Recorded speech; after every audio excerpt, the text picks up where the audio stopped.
Hello, Meoni here, and welcome back to another lore reading. This time we're continuing our look at side stories posted on a lodestone throughout the years, and we finally, in the last episode, I didn't realise, but we actually came to the end of the Tales from the Dragonsong War series, but we do actually have two that I forgot to do from the Tales from the Storm, which was the Stormblood-related lore story. So without further ado, this is the first step, and let's get into mood. The mood in the Flames carriage was worthy of a wake. While pretending to gaze out at the parched landscape of southern Fanalan, the youth tried in vain to think of something to say. Across from him sat the Grand Company's recently formed summoner squad, the doughty souls charged with combating primal threats, none of whom had said a word since their departure. Silently he rehearsed an opening line. "So, you lot brave or stupid? Or both?" Although he and his had been dispatched to render aid in this mission, they had yet to establish a rapport with the soldiers, and he was determined to break the ice. "My name's Orenvald Lentinus," he eventually managed, and when no response was forthcoming, he added, "So, you lot fight primals often?" At this, the Lalafelin summoner sitting opposite shrugged wordlessly. "Why do I bother?" But then the woman next to him took pity and replied, "As often as the circumstances warrant, I suppose. Crispin and I have battled Ifrit 4 times now," she said, gesturing at the third summoner, who gamely accepted the conversational baton. "Though our experiences pales in comparison to the lieutenant's, Jajasamu is formerly of the Company of Heroes. He faced the Lord of Crags and lived." "Ah, so he's a dab-hand." The lieutenant glanced at him briefly before looking away again. Indifferent. "Probably wondering why you're riding with a pair of young nobodies. Veterans, then. That's a relief. I'll try not to get underfoot." As soon as the words had left his mouth, he regretted playing the part. "Useless bloody whelps. If ye value your life, you'll do 2 things. Watch and learn," Jajasamu snapped, before resuming his pre-battle ritual of ignoring one and all. "So that's the way it's going to be, eh?" Orenvald stifled a sigh and forced a smile as he glanced sidelong at his fellow whelp, praying to the 12 that she wouldn't make matters worse. But if the lieutenant's words had struck a nerve, she didn't show it. Her eyes were closed, her face devoid of all tension, the very picture of serenity. The calm before the storm. Maybe the 2 of them have the right of it. Accepting defeat, Orenvald abandoned his brilliant plan to befriend the squad before the battle, and instead cast his mind back to the circumstances that had led him to share a carriage with the summoners and Fordola Lupus. Fate and the Scions had conspired to bring him back to Alamigo, his homeland, and it was there that they had first met as mortal enemies on the battlefield. The same age, the same birthplace, and yet somehow they had come to lead such different lives. He, the half-breed spawn of a Garlean soldier cast out by his mother, had left Girabania and become an adventurer, while she, a pure-blood daughter of Alamigo, had been gifted an imperial education and taken up arms against her own countrymen. Yet for everything we strove to escape, to deny our paths led us here. As a scion, he had earned the respect of the Resistance and the Alamigan people, whereas she, as a traitor and a kinslayer, had earned their scorn. Only death would answer death, they believed, nor perhaps were they wrong. And then came the day they stood on the same side of a battlefield. Representatives had gathered from all across Girabania to discuss the future of Alamigo, only for proceedings to be plunged into chaos by Ananta treachery. Sri Lakshmi, summoned by the Kailana, would have bound all present to her will, were it not for the intervention of the Warrior of Light, Orenvald, and Fordola. "It's done. Take me back to my cell." With those words, Fordola had thrown down the sword Lys Hext put in her hands when the former scion had challenged the hated butcher to take her own life, as Xenos had, or use her newfound powers for a noble purpose. Orenvald watched them lead her away, watched as they once more debated the fate of his kinswoman and her fellow collaborators. In the end, it was Raban who had proffered the solution: conscription. A new unit in which some convicts might serve out their sentence instead of in a cell or at the end of a rope. Though others were extended the offer, It was plain who they wanted most. Fordola had proven herself capable of withstanding primal influence. Her abilities as a resonant, coupled with her combat expertise, made her an invaluable asset in the never-ending war against the primals. A weapon. She agreed. "Out of the carriage! Let's go! Let's go!" The words of a Rogadin captain riding with the coachman dragged Orenveld back to the present. With practiced precision, the summoners grabbed their gear and disembarked, forming a line before their superior. Orenveld followed suit. "As you know, yesterday, Master Kultanet of the Scions informed us of an etheric disturbance in the vicinity of the Zanrak altar. Said disturbance can almost certainly be attributed to a primal summoning." The captain walked up and down the line, searching his soldiers' faces.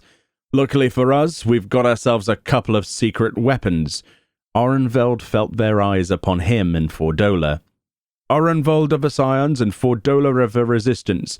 Echo blessed the both of them, so no need to worry about them getting tempered. That said, I am obliged to divulge certain details regarding the latter." He saw their faces darken as they listened, their eyes narrow, their bodies tense. Fordola cocked her head and chuckled. "If I was gonna stab you, it'd be from the front, not the back. But don't worry, you little heads.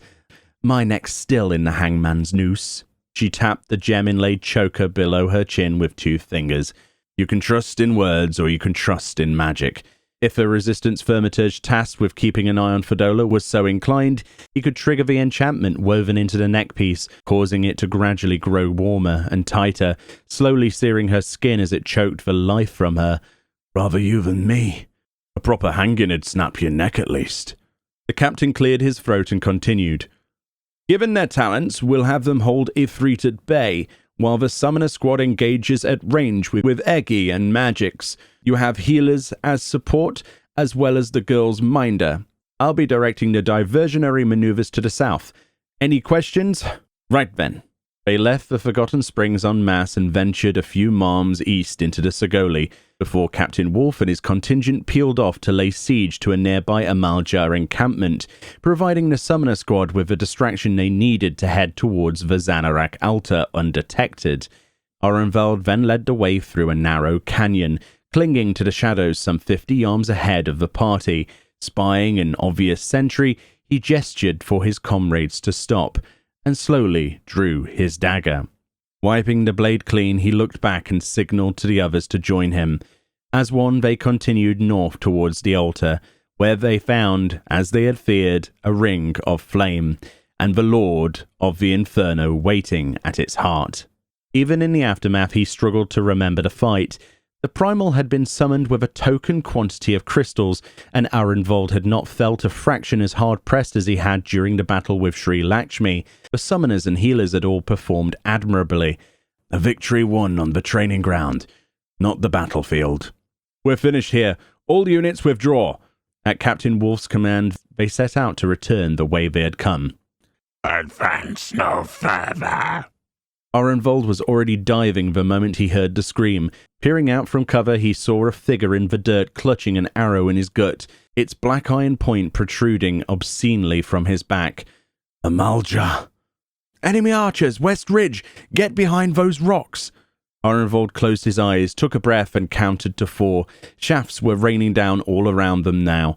Raising his shield, he broke and ran towards the summoners to help defend their retreat, and passed Fordola sprinting in the opposite direction, sword flashing as she danced through a hail of arrows. "I knew it! I knew she'd run!" Jajasamu bellowed with a hint of triumph. Alarm bells ringing in his head, Orenvald looked back and saw she was headed for the wounded soldier, a resistance man, the Thaumaturge. But just as Orenvald felt his stomach drop into his boots and the grip of his sword dig deep into his palm, he saw Fordola pull the mage to his feet and offer him her shoulder. And then Orenvald was running again, this time into the open, his silver armor flashing in the sunlight as he shouted curses and threw stones at the archers on the ridge, daring them to face him. After a time, the arrows subsided and the archers vanished from sight. Better to leave the madman to be, eh? For a moment, he let himself relax. "Keep your guard up, boy!" Orenvald caught the first arrow on his shield and drew his sword in time to cut down the second and third. "Sorry, Abba," he whispered. The archer, a hulking brute of an Amalja wearing a mask, took careful aim. Bugger it. With a cry, he raised his shield and charged, closing the gap and driving his full weight into his ill-prepared foe. As the archer staggered backward, Orenvold raised his sword and brought it down, cleaving his enemy's bow in two as he raised it in a vain attempt to ward off the blow. The Amalja crumpled to the earth, and the surrounding sand grew dark and wet. The silence was deafening, and Orenvold knew the champion's comrades had been watching. Bloody hells, that was the stupidest display of heroism I've seen in years, and they wonder why I hate the young ones. Muttering under his breath, the summoner bade his familiar to return to him. As the floating mass of rock passed Orenvold, he saw the masked Amalja's final arrow was lodged squarely in its breast. The mood in the flames carriage was worthy of a name-day feast. The summoners all smiles as they chatted among themselves, and even laughed at some of Orenvold's jokes. Fordola sat apart from it all, elbows on knees, head bowed, over Scion 40 spire Jajasamu giving her an appraising look. Before they had set out, Orenvold had been with her when the thaumaturge wandered over. She had been kneeling in the sand, packing up her gear when he asked why she had risked her life to save his. Little girls need their fathers, was all she said, before tightening a final strap and boarding the carriage. The man had turned to him then, his face a picture of perplexity. I never said anything about having a daughter. To which Orenvold could only shrug and smile. Lucky guess. It all begins with the first step. And there we go. I'm so sorry that I missed this one the first time around the lore was released, but we did get there in the end. So that's the second to last of the Tales from a Storm that I managed to somehow miss the first time I was reading these. Really interesting. Great to see how Fordola is working alongside Orenvold. And yeah, another great chapter.